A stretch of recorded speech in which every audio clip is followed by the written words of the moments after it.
بسم اللہ الرحمن الرحیم۔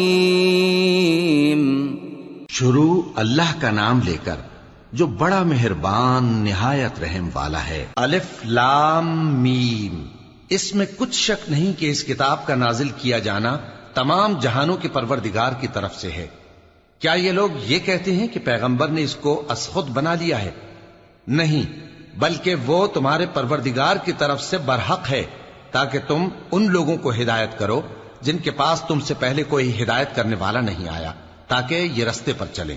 اللہ ہی تو ہے جس نے آسمانوں اور زمین کو اور جو چیزیں ان دونوں میں ہیں سب کو 6 دن میں پیدا کیا، پھر عرش پر جلوہ افروز ہوا۔ اس کے سوا تمہارا نہ کوئی دوست ہے اور نہ سفارش کرنے والا۔ کیا تم نصیحت حاصل نہیں کرتے؟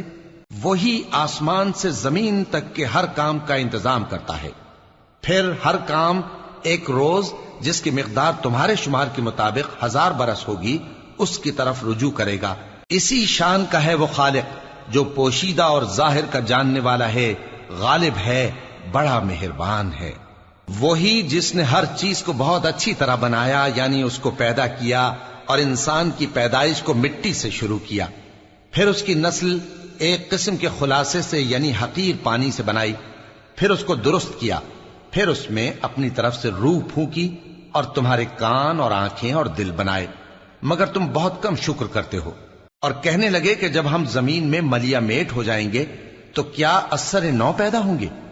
حقیقت یہ ہے کہ یہ لوگ اپنے پروردگار کے سامنے جانے ہی کے قائل نہیں۔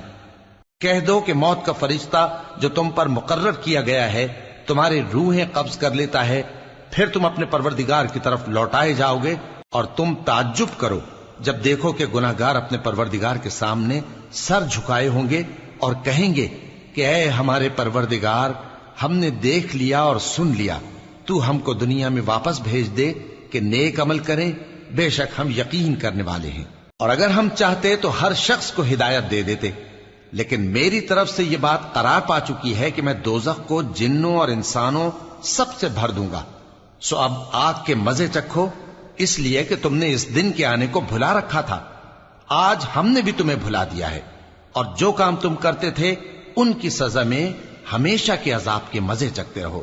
ہماری آیتوں پر تو وہی لوگ ایمان لاتے ہیں کہ جب ان کو ان کے ذریعے نصیحت کی جاتی ہے تو سجدے میں گر پڑتے اور اپنے پروردگار کی تعریف کے ساتھ تسبیح کرتے ہیں اور غرور نہیں کرتے۔ ان کے پہلو بچھونوں سے الگ رہتے ہیں، اس حال میں کہ وہ اپنے پروردگار کو خوف اور امید سے پکارتے اور جو کچھ ہم نے ان کو دیا ہے اس میں سے خرچ کرتے ہیں۔ سو کوئی شخص نہیں جانتا کہ ان کے لیے کیسی آنکھوں کی ٹھنڈک چھپا کر رکھی گئی ہے، یہ ان اعمال کا صلہ ہے جو وہ کرتے تھے۔ بھلا جو مومن ہو وہ اس شخص کی طرح ہو سکتا ہے جو نافرمان ہو؟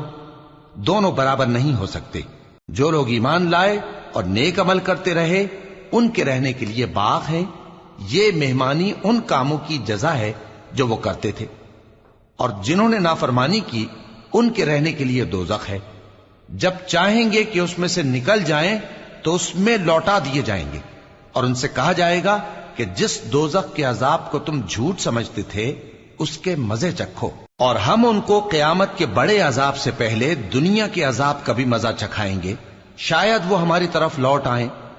اور اس شخص سے بڑھ کر ظالم کون جس کو اس کے پروردگار کی آیتوں سے نصیحت کی جائے تو وہ ان سے منہ پھیر لے۔ ہم گناہگاروں سے ضرور بدلہ لینے والے ہیں۔ اور ہم نے موسیٰ کو کتاب دی تو تم ان سے ملاقات ہونے سے متعلق شک میں نہ ہونا، اور ہم نے اس کتاب کو بنی اسرائیل کے لیے ذریعہ ہدایت بنایا تھا، اور ان میں سے ہم نے پیشوا بنائے تھے جو ہمارے حکم سے ہدایت کیا کرتے تھے، جبکہ وہ صبر بھی کرتے تھے اور وہ ہماری آیتوں پر یقین رکھتے تھے۔ بلا شبہ تمہارا پروردگار ہی ان میں جن باتوں میں وہ اختلاف کرتے تھے قیامت کے روز فیصلہ کر دے گا۔ کیا ان کو اس امر سے ہدایت نہ ہوئی کہ ہم نے ان سے پہلے بہت سی امتوں کو جن کے رہنے کے مقامات میں یہ لوگ چلتے پھرتے ہیں ہلاک کر دیا؟ بے شک اس میں نشانیاں ہیں، تو یہ سنتے کیوں نہیں؟ کیا انہوں نے نہیں دیکھا کہ ہم بنجر زمین کی طرف پانی رواں کرتے ہیں، پھر اس سے کھیتی پیدا کرتے ہیں جس میں سے ان کے چوپائے بھی کھاتے ہیں اور یہ خود بھی کھاتے ہیں، تو یہ دیکھتے کیوں نہیں؟ اور کہتے ہیں اگر تم سچے ہو تو یہ فیصلہ کب ہوگا؟ کہہ دو کہ فیصلے کے دن کافروں کو ان کا ایمان لانا کچھ بھی فائدہ نہ دے گا اور نہ ان کو مہلت دی جائے گی، تو ان سے منہ پھیر لو اور انتظار کرو، یہ بھی انتظار کر رہے ہیں۔